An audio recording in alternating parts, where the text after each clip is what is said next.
ito na po yung ginawa namin para sa protocol ng mangga. Isang sachet, isang drum, 200 liters na. So, ginawa namin dito, dilute lang namin sa water para ma-mix siya kaagad. Tapos, sa isang mangga,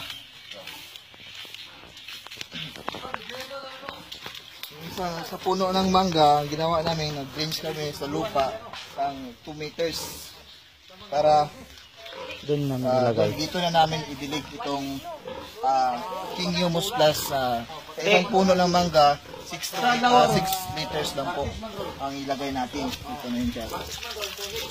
Ang protocol nito is Every week.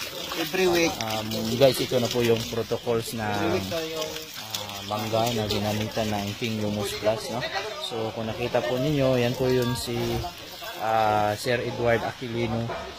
Actual demo po talaga. So ganito po kadabes yung produkto namin na King Humus Plus, no? So ayan, kung nakikita po ninyo, yan. So ang purpose po ng kanal para hindi po ma-spread out yung tubig.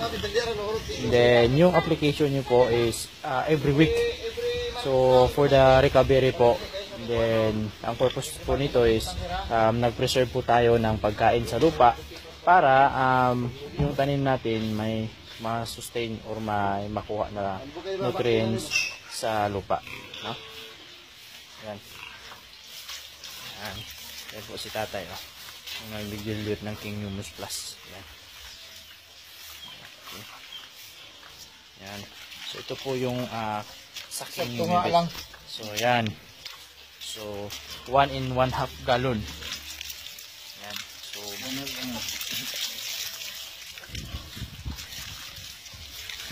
So guys, ano pang inaantay nyo guys?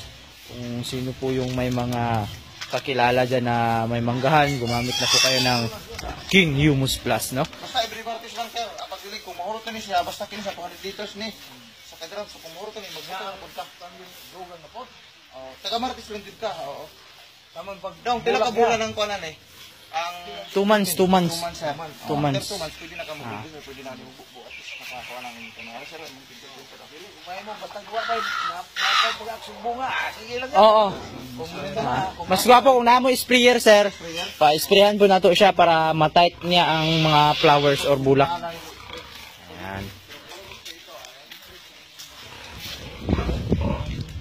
Yan po ang King Humus Plus. Yan, si Mr. Ching Salis po na lagay din siya ng King Humibet sa mga baboyan.